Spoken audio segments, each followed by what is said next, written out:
আসসালামু আলাইকুম। নাজমিস কিচেনে আপনাদের সবাইকে স্বাগতম। কেমন আছেন সবাই? আশা করি ভালো আছেন। আমিও ভালো আছি। আজ আপনাদের জন্য নিয়ে এলাম ছুটি শুটকি দিয়ে কাঁঠাল বিচির তরকারি। চুলায় হাঁড়ি বসিয়ে দিলাম, তাতে সামান্য পরিমাণে তেল, পেঁয়াজ কুচি, রসুন কুচি দিয়ে দিলাম। ভালোভাবে ভেজে নিলাম। অন্য একটা বাটিতে 5 মিনিটের জন্য আমি ছুরি শুটকিগুলোকে গরম পানি দিয়ে ভিজিয়ে রেখেছি। কুসুম গরম পানি দিয়ে পরিষ্কার করে নিয়েছি। তাতে আমি একে একে হলুদ গুঁড়ো, মরিচের গুঁড়ো, লবণ মিশিয়ে সামান্য পরিমাণ পানি দিয়ে ভালোভাবে মেখে নিলাম। মাখানো হয়ে গেলে আমি শুটকিগুলোকে ফ্রাই প্যানে দিয়ে দেব।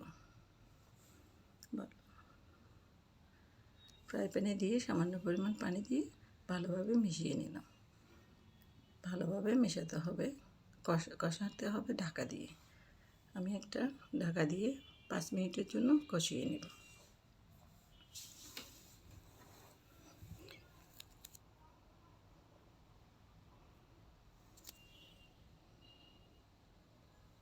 কষানো হলে ফিরে এলাম 5 মিনিট পর। তাতে আমি তরকারিগুলো দিয়ে দিলাম, কাঁঠালের বিচি আর কাঁকরোল দিয়ে দিলাম। ভালো করে নেড়ে চেড়ে ঢাকা দিয়ে দিলাম। ঢাকা খুলে নেড়ে চেড়ে পরিমাণ মতো ঝোল দিয়ে দিব। আমি 3 কাপের মতো পানি দিলাম।